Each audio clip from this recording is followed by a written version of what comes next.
Hello friends, welcome back to my new video. और आज मैं आपके लिए EORO पार्ट बी का मॉडल पेपर 4 लेकर आई हूँ। इससे पहले हमने 3 मॉडल पेपर कंप्लीट कर लिए थे, तो अगर अभी तक आपने उनकी प्रैक्टिस नहीं की है तो टेलीग्राम चैनल पर मैंने तीनों मॉडल पेपर डाल रखे, आप जाकर उनकी प्रैक्टिस करना और आंसर आप वीडियो के माध्यम से देख लेना। और आज हमारा मॉडल पेपर 4 रहने वाला है। मैं उम्मीद करती हूँ कि ये मॉडल पेपर आपके सिलेक्शन के अंदर महत्वपूर्ण योगदान दे। ठीक है, तो चलिए स्टार्ट करते हैं हम आज का मॉडल पेपर 4।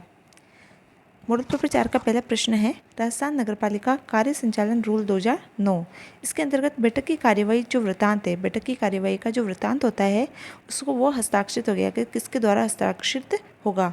अध्यक्ष के द्वारा, नगरपालिका मुख्य नगरपालिका अधिकारी यानी कि CMO के द्वारा, बैठक में उपस्थित सदस्यों के द्वारा या पीठासीन अधिकारी के द्वारा। तो किस किस के द्वारा हस्ताक्षरित होगा? तो जो कार्यवाही वृतांत है वो 2 व्यक्तियों के द्वारा हस्ताक्षरित होता है, एक तो जो CMO होता है उसके द्वारा और एक जो भी उस बैठक का पीठासीन अधिकारी होता है उसके द्वारा। तो आंसर 2 और 4 है। किसके अंदर है? 2 और 4। आंसर नंबर 3 इसका सही आंसर हो जाएगा। ठीक है, नेक्स्ट क्वेश्चन देखते हैं। राजस्थान नगरपालिका कार्य संचालन रूल 2009 के तहत नगरपालिका की बैठक में निम्न में से कौन पीठासीन अधिकारी हो सकता है? यानी कि जो बैठकें होगी नगरपालिका की उसके अंदर कौन कौन पीठासीन अधिकारी हो सकता है? तो अध्यक्ष हो सकता है नगरपालिका का उपाध्यक्ष हो सकता है, या फिर ये दोनों ही नहीं हो, दोनों के अनुपस्थिति के अंदर जो उपस्थित सदस्य होते हैं उनके द्वारा चयनित सदस्य इसका अध्यक्ष हो सकता है, इसका पीठासीन अधिकारी हो सकता है। तो उपयुक्त सभी इसका आंसर हो जाएगा। ठीक है, नेक्स्ट क्वेश्चन देखते हैं, क्वेश्चन नंबर 3।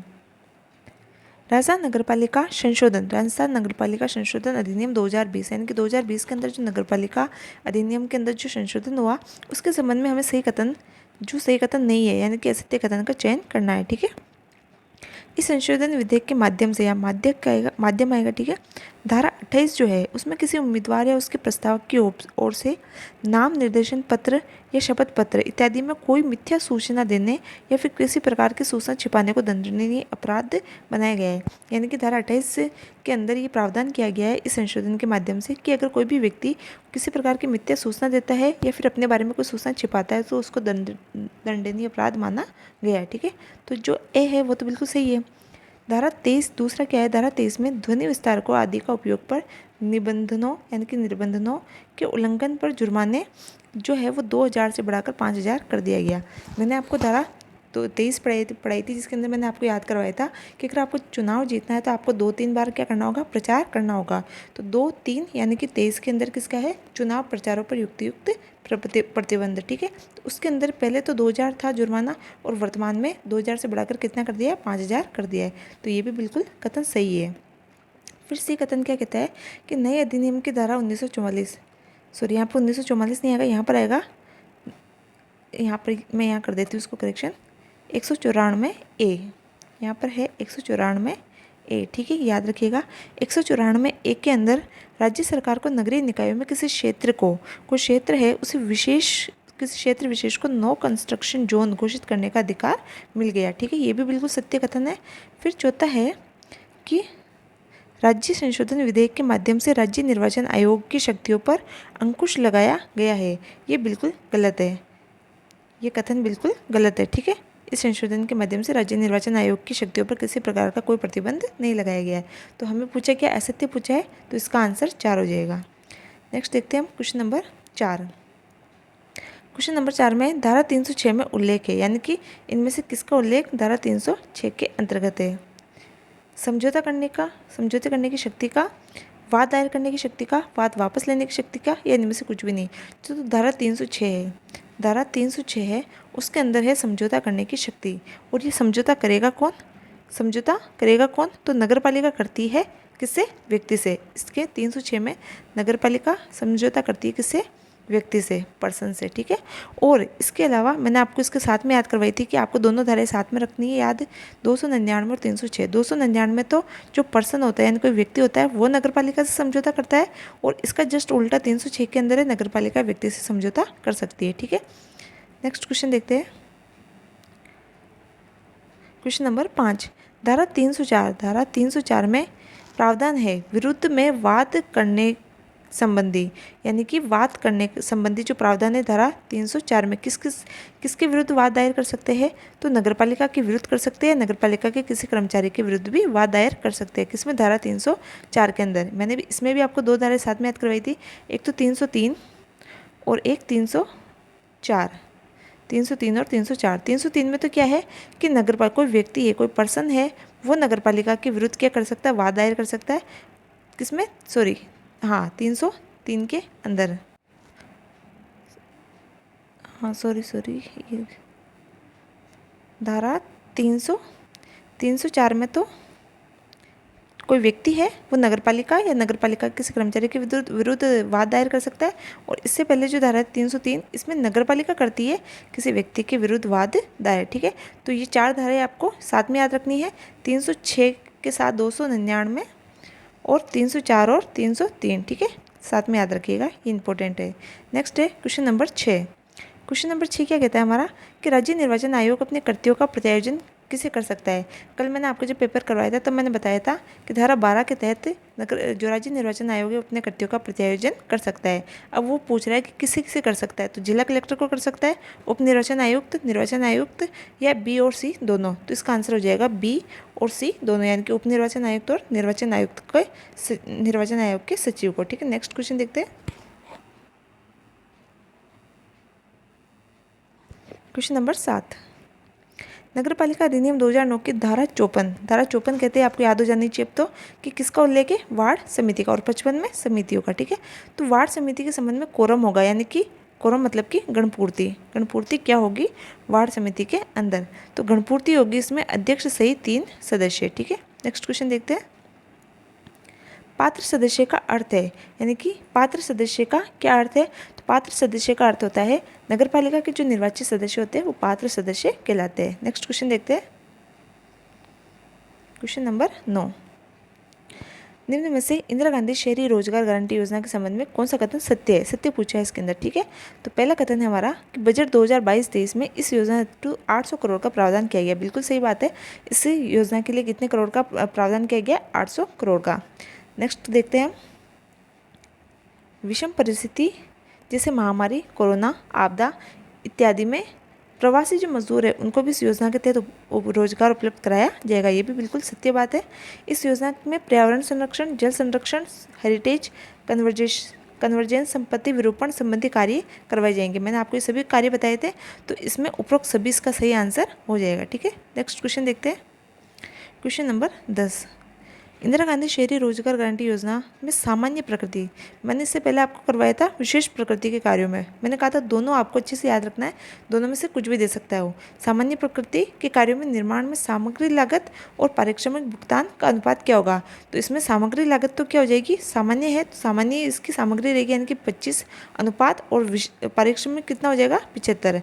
और अगर इसकी जगह उल्टा होता कि अगर विशेष कार्य है तो सामग्री बढ़ जाती, 75 अनुपात 25 हो जाता। ठीक है, तो अभी क्या पूछा है हमें? सामान्य पूछा है, तो 25 अनुपात 75 सी इसका आंसर हो जाएगा। ठीक है, नेक्स्ट देखते हैं, क्वेश्चन नंबर 11। इंदिरा गांधी शहरी रोजगार गारंटी योजना के संबंध में सत्य कथन पूछा है। ठीक है, सत्य कथन क्या पूछा है? इसकी घोषणा 2021-22 के बजट में की गई। देखते हैं, इसकी शुरुआत 9 सितंबर 2022 को खानिया की बावड़ी जयपुर से शहरी आवासन मंत्री राजपाल सिंह ने की। देखिए दोनों कथन इसमें क्या हो जाएंगे? गलत हो जाएंगे। कैसे हो जाएंगे गलत?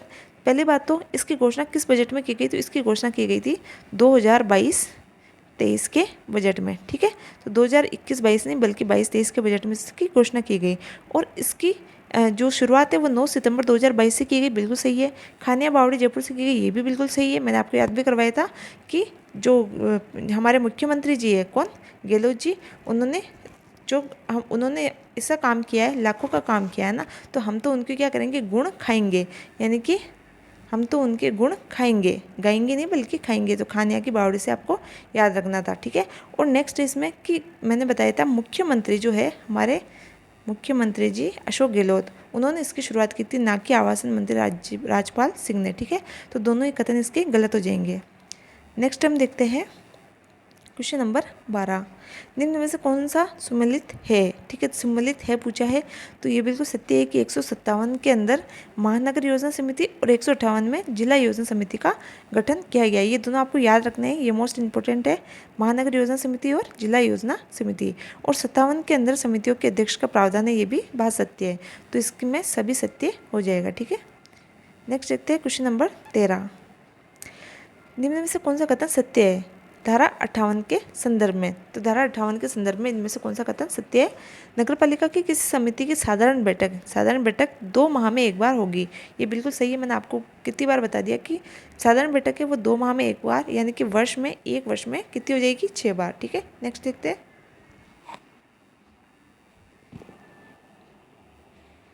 यदि समिति का अध्यक्ष 10 से ज़्यादा दिन तक अनुपस्थित रहता है तो नगरपालिका का अध्यक्ष बैठक बुला सकता है। ये गलत हो गया, 10 नहीं, यहाँ पर 10 की जगह कितना आएगा? 15।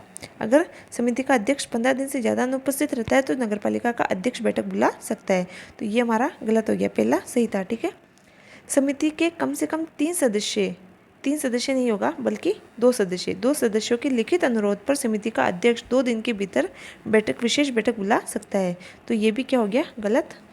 समिति की बैठक हेतु कोरम यानी कि गणपूर्ति कुल सदस्यों का 50% यानी कि 1/2 इसका कोरम होगा। ठीक है, तो ये बिल्कुल सही हो गया। तो पूछा क्या था हमसे? सत्य पूछा था, तो 1 और 4 इसके सत्य कथन हो जाएंगे। ठीक है, नेक्स्ट क्वेश्चन देखते हैं, वाद द्वारा अनुकल्पी यानी कि अल्टरनेटिव प्रक्रिया का प्रावधान है। तो वाद द्वारा जो अनुकल्पी प्रक्रिया है उसका धारा 303 के अंदर उल्लेख है। ठीक है, याद रखिएगा 303 के अंदर। नेक्स्ट है क्वेश्चन नंबर 15, नगरपालिका की कुल सदस्य संख्या के कम से कम कितने सदस्य के द्वारा समर्थित संकल्प के द्वारा भिन्न व्यक्ति भी समितियों में कार्य कर सकते हैं, यानी कि नगरपालिका के कितने सदस्य जो है वो संकल्प पारित करके जो भिन्न व्यक्ति है नगरपालिका से के सदस्यों से भिन्न व्यक्ति उनको समितियों में कार्य करने तो अलाउ कर सकते हैं। तो जो 1/2 सदस्य है उनके द्वारा ये कार्य किया जा सकता है। ठीक है, नेक्स्ट क्वेश्चन देखते हैं, क्वेश्चन नंबर 16, निम्न में से कौन सा कथन असत्य है? असत्य पूछा है, इसमें है पहला, अध्यक्ष और उपाध्यक्ष को हटाने वाला अविश्वास प्रस्ताव चुनाव जीतने के 2 वर्ष पूर्व ही लाया जा सकता है। नहीं, यहाँ पर पूर्व आ गया है, तो यहाँ पर क्या आएगा? 2 वर्ष बाद। ये पूर्व यानी पहले, 2 वर्ष बाद, यानी कि कोई भी अविश्वास प्रस्ताव है अध्यक्ष और उपाध्यक्ष को हटाने का, वो हमेशा 2 वर्ष बाद ही लाया जा सकता है। ठीक है, तो ये पहला कथन गलत हो गया। अविश्वास प्रस्ताव लाने हेतु 2/3 सदस्यों के हस्ताक्षर होना आवश्यक है। नहीं, ये भी गलत हो गया, क्योंकि 3/4 सदस्य ही प्रस्ताव ला सकते हैं और उसको पास करने के लिए भी 3/4 सदस्य ही चाहिए। तो प्रस्ताव लाने के लिए और पास करने के लिए कितने सदस्यों की आवश्यकता है? 3/4 सदस्यों की। ठीक है, यदि एक बार अविश्वास प्रस्ताव रद्द हो तो पुनः 1 वर्ष तक वापस नहीं लाया जा सकता है। ये भी कथन गलत हो गया, 1 वर्ष नहीं बल्कि कितने? 2 वर्ष तक है। तो आपको सिंपल याद रखना है कि चुनाव होने के 2 वर्ष बाद ही आप प्रस्ताव ला सकते हो। एक बार अगर वो रद्द हो गया तो पुनः 2 वर्ष तक नहीं ला सकते, और लाने के लिए 3/4 सदस्य और पास करने के लिए भी 3/4 सदस्य आवश्यक है। ठीक है, तो इसके अंदर असत्य पूछा है, इसका आंसर हो जाएगा तीनों। इसका आंसर क्या हो जाएगा? तीनों। नेक्स्ट क्वेश्चन देखते हैं, क्वेश्चन नंबर 17, निम्न में से कौन सा कथन सत्य है? क्या पूछा इसमें? सत्य, धारा 51 के संदर्भ में। तो नगरपालिका की सामान्य बैठक 3 माह में एक बार होगी। अभी हमने पीछे ही देखा है कि हमेशा सामान्य बैठक चाहे वो समिति की हो चाहे नगरपालिका की हो तो वो 2 माह में एक बार होती है, तो ये कथन गलत हो गया। एक कैलेंडर वर्ष में न्यूनतम 4 बैठकें होगी। जब 2 माह में एक बैठक हो रही तो एक कैलेंडर वर्ष में कितनी होगी? 6 होगी। ठीक है, तो ये भी गलत हो गया। तीसरा है, 1/3 सदस्यों द्वारा हस्ताक्षर युक्त संकल्प पारित होने पर अध्यक्ष 7 दिन के भीतर बैठक बुला सकता है। ये बिल्कुल सत्य है। देखिए, वो जो पीछे हमने बताई थी वो समिति के संबंध में थी और ये नगरपालिका के संबंध में, तो दोनों में आप फर्क याद रखिएगा। ठीक है, तो अगर जो 1/3 सदस्य है अगर वो संकल्प पारित कर देते हैं तो जो अध्यक्ष होता है वो 7 दिन के भीतर विशेष बैठक बुला सकता है, तो ये कथन बिल्कुल सत्य है। यदि अध्यक्ष ऐसा करने में विफल रहता है तो मुख्य नगरपालिका अधिकारी यानी कि सीएमओ जो है वो 30 दिन के भीतर बैठक बुला सकता है। नहीं, ये गलत हो गया। बैठक, ये तो बात सही है कि अगर वो विफल रहता है तो सीएमओ बैठक बुलाता है, लेकिन 30 दिन नहीं आएगा, यहाँ पर आएगा 10 दिन, यानी कि 7 दिन में तो अध्यक्ष बुलाता है और 10 दिन के अंदर सीएमओ बुला सकता है। ठीक है, तो इसमें पूछा क्या है? सत्य कथन पूछा है, तो केवल 3, यानी कि ए इसका आंसर हो जाएगा केवल 3। नेक्स्ट क्वेश्चन देखते हैं, क्वेश्चन नंबर 18, नगरपालिका की कार्यपालक समिति में पदेन सचिव कौन होगा? तो पदेन सचिव जो होता है वो सीएमओ होता है। ठीक है, नेक्स्ट क्वेश्चन देखते हैं। निम्न को सुमेलित कीजिए, यानी कि निम्न को सुमेलित करना है। तो देखिए, नगरपालिका के सदस्यों के अधिकार किसमें है? तो सदस्यों के अधिकार आ जाएंगे, एक मिनट, वार्ड समितियों के गठन का प्रावधान। तो वार्ड समिति का गठन 54 के अंदर, समितियों के गठन से संबंधित समितियां किसमें? 55 के अंदर है। ठीक है, और नगरपालिका के सदस्यों के अधिकार 52 के अंदर है, और अध्यक्ष और अध्यक्ष उपाध्यक्ष के जो विरुद्ध अविश्वास प्रस्ताव है वो 53 के अंदर है। तो इसका आ जाएगा, इसका आंसर हो जाएगा, सॉरी देखिए ये इधर था, थोड़ा उल्टा हो गया है, इसमें आ जाएगा 4 3 2 1, सी इसका आंसर हो जाएगा। ठीक है, थोड़ा ये साइड में आने चाहिए थे, ABCD ये पीछे आ गए। चलिए, आपको समझ में आ गया होगा। ठीक है, तो 4 3 2 1 इसका आंसर हो जाएगा। नेक्स्ट देखते हैं 20, क्वेश्चन नंबर 20, निम्न में से कौन सा सत्य कथन है? हमें किसकी पहचान करनी है? सत्य कथन की। धारा 66 के तहत नगरपालिका के सदस्य लोक सेवक समझे जाएंगे। मैंने आपको जब पढ़ाया था तभी मैंने कहा था इस चीज़ को मोस्ट इंपॉर्टेंट कर लेना, याद रखना कि लोक सेवक की परिभाषा किसमें है? तो धारा 66 के अंतर्गत है। तो नगरपालिका की तो धारा 66 में है, और जो भारतीय दंड संहिता है 1860 उसकी धारा 14 में नहीं है, बल्कि किसमें? 21 के अंदर है। तो ये कथन गलत हो जाएगा, पहला कथन सही है। सत्य कथन पूछा है तो केवल एक सही हो जाएगा। क्वेश्चन नंबर 21 देखते हैं, निम्न में से कौन सा कथन सत्य है? तो सत्य कथन पूछा है हमसे, धारा 64 के तहत नगरपालिका के द्वारा किए गए समस्त खर्चे तथा व्यय के लिए नगरपालिका निधि उत्तरदायी होगी। देखते हैं, नगरपालिका की किसी संविदा में हित रखने वाले किसी सदस्य पर 5,000 रुपये का दंड का प्रावधान है। ये बात बिल्कुल सही है कि अगर पहले तो है कि धारा 64 में क्या है कि अगर कोई व्यक्ति किसी भी प्रकार की संविदा में हित नहीं रखेगा, ठीक है, 64 में तो ये है, और 65 में है कि अगर वो संविदा में हित रखता है तो फिर उस पर 5,000 रुपये का जुर्माना लगाया जाएगा। और ये जो है समस्त खर्चों और व्यय के लिए जो नगरपालिका निधि उत्तरदायी होगी ये होगी धारा 63 के अंदर। तो पहला कथन हमारा गलत हो गया, दूसरा सही है। सत्य पूछा है तो नंबर 2, केवल 2, यानी कि 20 का आंसर सही हो जाएगा।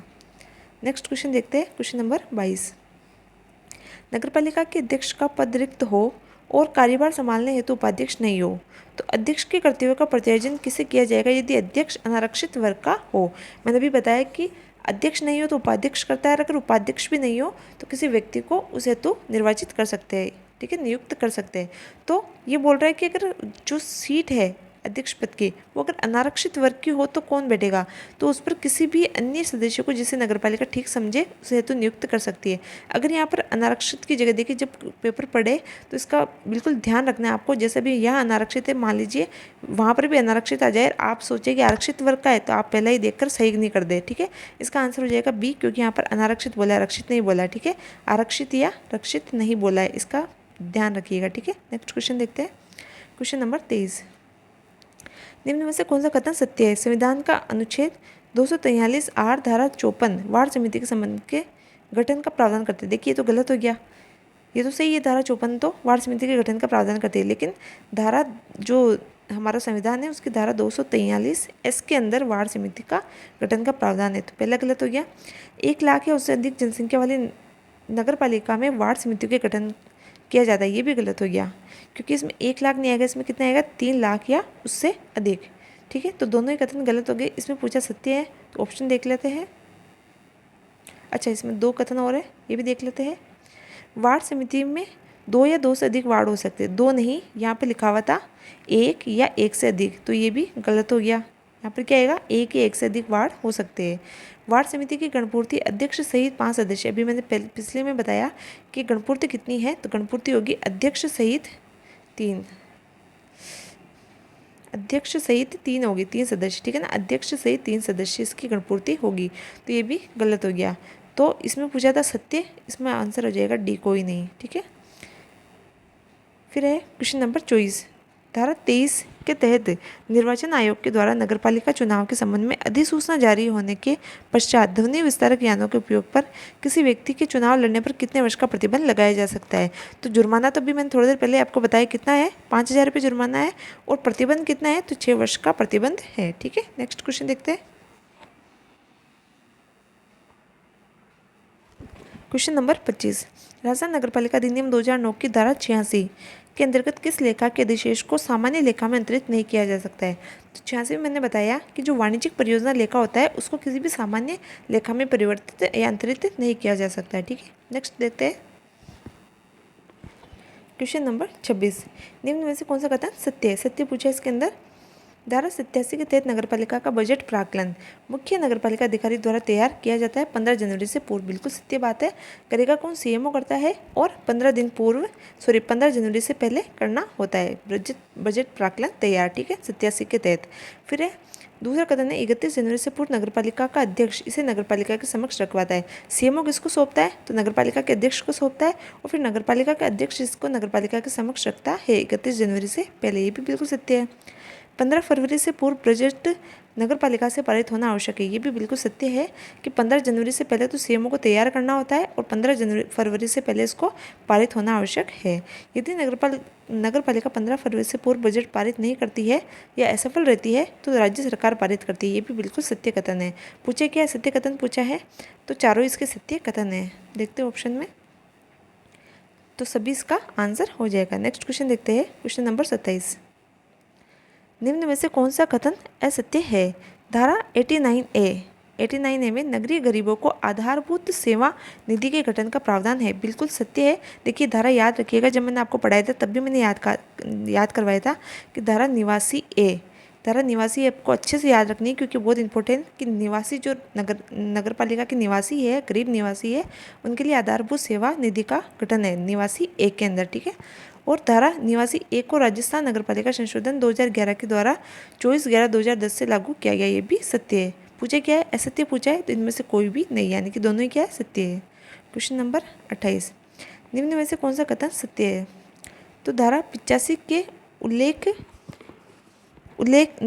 में उल्लेख है कि नगरपालिका निधि में से संदाय ऐसी रीति से किया जाएगा जो राज्य सरकार के द्वारा बनाए गए नियमों से विहित हो। ये बिल्कुल सत्य है कि 85 के अनुसार जो नगरपालिका कि जो संदाय यानी कि जो भी भुगतान है वो ऐसी रीति से किया जाएगा जो राज्य सरकार के द्वारा बनाए गए नियमों के अनुसार हो। धारा 87(5) में क्या है कि नगरपालिका को बजट प्राक्कलन नगरपालिका अध्यक्ष प्रस्तुत करता है। अभी मैंने आपको ऊपर बताया कि प्रस्तुत कौन करता है? नगरपालिका का अध्यक्ष करता है। किसके समक्ष? नगरपालिका के समक्ष। धारा निवासी के अंदर क्या है? बजट अनुदान को परिवर्तित करने की शक्ति। निवासी में तो है धारा बजट अनुदान को परिवर्तित करने की शक्ति, और निवासी ए में क्या है? आधारभूत सेवा निधि। ठीक है, तो दोनों आपको याद रखना है। ये भी सत्य है। बजट अनुदान को परिवर्तित करने से पूर्व नगरपालिका को वित्त समिति से पूर्व अनुमति लेनी होती है। ये भी सत्य कथन है। तो इसमें पूछा क्या? सत्य कथन पूछा है, तो सभी इसका आंसर हो जाएगा। ठीक है, नेक्स्ट क्वेश्चन देखते हैं, क्वेश्चन नंबर 29। निम्न में से कौन सा कथन सत्य है? ठीक है, मुख्य नगरपालिका अधिकारी लोकहित में तत्काल अपेक्षित कार्य तो नगरपालिका निधि से भुगतान करेगा। बिल्कुल सत्य बात है कि जो अगर उसको भुगतान करना है लोकहित के कार्य तो नगरपालिका निधि से करेगा। बाद में राज्य सरकार जो है नगरपालिका निधि में इसको पैसों को डाल देती है। ठीक है, फिर 2 में राज्य सरकार नगरपालिका निधि के विशेष प्रयोजन हेतु प्रत्येक नगरपालिका हेतु नियम बनाएगी। ये भी बिल्कुल सही है। तो सत्य कथन पूछा है, दोनों ही सत्य है। इसमें दोनों ही सत्य है, तो सी इसका आंसर हो जाएगा। नेक्स्ट देखते हैं, क्वेश्चन नंबर 30। नगरपालिका निधि में से तब तक संदाय नहीं किया जाएगा जब तक कि बजट अनुमान में समाविष्ट नहीं हो, किंतु इसमें कुछ अपवाद है। मैंने आपको बताया था कि किसी भी नगरपालिका निधि से किसी भी चीज़ के लिए या किसी भी कार्य के लिए तब तक भुगतान नहीं किया जा सकता। संदाय का मतलब भुगतान नहीं किया जा सकता जब तक वो कार्य वो बजट के अंदर उसको सम्मिलित नहीं किया गया हो। लेकिन कुछ ऐसे अपवाद है जिसमें उसके बजट में शामिल करने की आवश्यकता नहीं है। तो उसमें क्या क्या है? खतरनाक रोगों के फैलने से संबंधित, लोकहित में तत्काल किया गया कोई कार्य, या इस एक्ट के अधीन प्रतिकर के रूप में भुगतान राशि। तो तीनों इसका आंसर हो जाएगा। ठीक है, नेक्स्ट देखते हैं, क्वेश्चन नंबर 31। निम्न में से कौन सा कथन सत्य है? तो धारा 76 में नगरपालिका के लिए राज्य वित्त आयोग का उल्लेख है। देखते हैं, अनुच्छेद 243 में नगरपालिका हेतु राज्य वित्त आयोग का उल्लेख है। तो ये बात बिल्कुल सत्य है। धारा क्षेत्र के अंदर राज्य वित्त आयोग का उल्लेख है, और हमारे जो संविधान है उसमें कहाँ है? तो देखिए, पंचायतों के लिए तो धारा 243 में है, लेकिन बात यहाँ पर नगरपालिकाओं की यानी नगरीय निकाय के लिए हो रही है। तो 243 वाई के अंदर है, ठीक है। इसको ये गलत कथन हो जाएगा, ठीक है। फिर देखते हैं तीसरा, चौथा नहीं, यहाँ पर तीसरा है। राज्य वित्त आयोग अपनी सिफारिशें राज्यपाल को भेजता है और राज्यपाल इसे विधानमंडल में रखवाती है। बिल्कुल सत्य कथन है कि राज्य वित्त आयोग तो अपनी सिफारिश से भेजता है, राज्यपाल को भेजता है, राज्यपाल इसे विधानमंडल के समक्ष रखवाता है। चौथा है, राज्य वित्त आयोग द्वारा संग्रहित ऐसे करों, शुल्क, पथकरों, फीसों या शुद्ध आगम राज्य नगरपालिका के मध्य विभाजित होंगे। यानी कि जो भी कर आते हैं किसी भी प्रकार के, वो राज्य और नगरपालिका के मध्य विभाजित किए जाते हैं। चारों ही कथन 1, 3 और 4 सही है। सत्य पूछा है इसके अंदर, दूसरा गलत हो गया। 1, 3, 4 यानी कि जो बी है वो इसका सही आंसर हो जाएगा। क्वेश्चन नंबर 32 देखते हैं। राज्य नगरपालिका अधिनियम 2009 की धारा 87 में राज्य सरकार के पूर्व अनुमोदन के बिना बजट में निम्न में से कौन से प्रस्ताव सम्मिलित नहीं किया जाएगा, नहीं किया जाएगा, ठीक है। देखते नए पदों के सृजन और रिक्त पदों को भरना, ठीक है। नए वाहनों का क्रय, स्थायी संपत्ति का क्रय या फिर किसी प्राइवेट संस्थान या व्यक्ति को अनुदान देना, ये चारों ही जो है उपरोक्त सभी जो है वो बिना किसकी अनुमति के, याद रखिएगा, राज्य सरकार के पूर्ण अनुमोदन से बजट में प्रस्ताव सम्मिलित नहीं किए जाएंगे, राज्य सरकार के पूर्ण अनुमोदन से, ठीक है। तो इसका सभी इसका आंसर हो जाएगा। नेक्स्ट देखते हैं।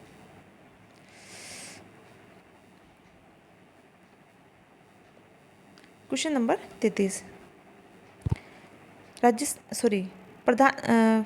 प्रधानमंत्री आवास योजना अर्बन के लिए जो है किस घटक के तहत प्रवासी मजदूरों को किराए पर आवास उपलब्ध कराने के लिए हाउसिंग कॉम्प्लेक्स बनाए जाएंगे।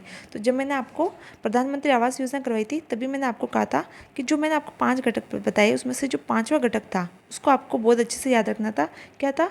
Affordable housing complex. Affordable housing complex जो बनाए जा रहे हैं किसके लिए? प्रवासी मजदूरों के लिए।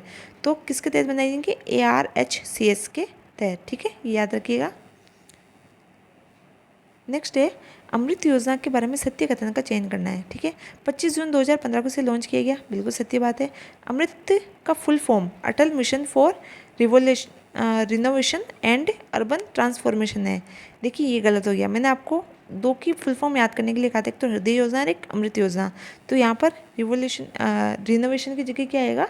रेजुनेशन। क्या आएगा? रेजुनेशन,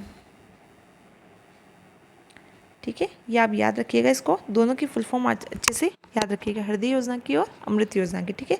तो पूछा सत्य है इसके अंदर, दूसरा गलत हो गया और पहला सही है, तो केवल एक इसका सही आंसर हो जाएगा।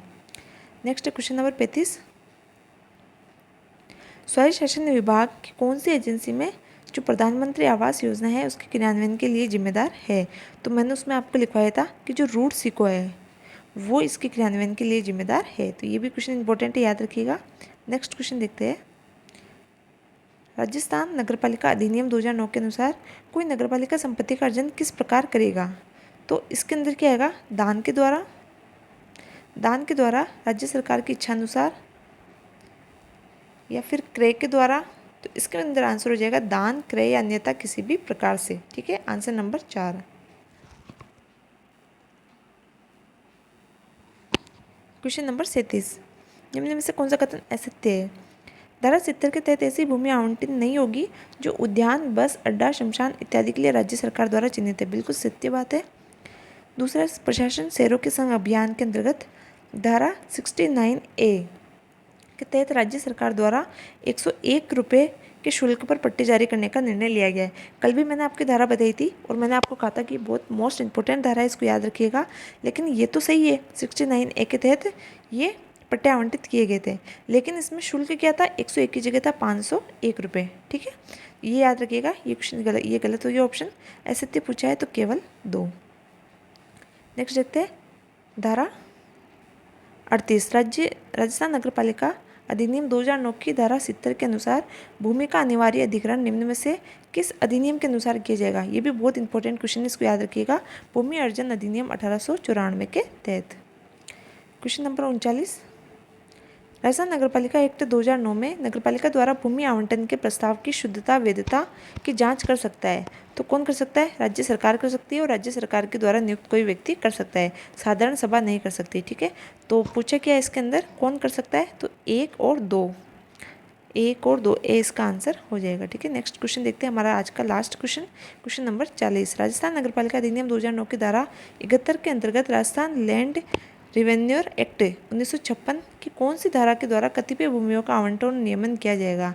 तो धारा मतलब 1 सेकेंड, यानी कि किस धारा के तहत किया जाएगा? ठीक है, कौन सी धारा के द्वारा भूमियों का आवंटन और नियमन किया जाएगा? तो धारा 91 के अंतर्गत, या फिर धारा 91(1) के अंतर्गत, या धारा 88 के, या 120 के। इसका आंसर हो जाएगा धारा 90(1) के अंतर्गत। ये भी इंपॉर्टेंट, इसको याद रखिएगा। ठीक है, तो आज हमने जो इंपॉर्टेंट क्वेश्चन थे वो देखे। कैसा लगा आपको मॉडल पेपर 4 मुझे कमेंट करके बताना, और इनमें से कितने क्वेश्चन आपके सही हुए ये भी आपको कमेंट करके बताना है। ठीक है, तो अगर आपको वीडियो पसंद आए तो इसको लाइक करना, शेयर करना, और चैनल सब्सक्राइब नहीं किया तो इसको सब्सक्राइब कर लेना। ठीक है, थैंक यू, मिलते हैं नेक्स्ट वीडियो में।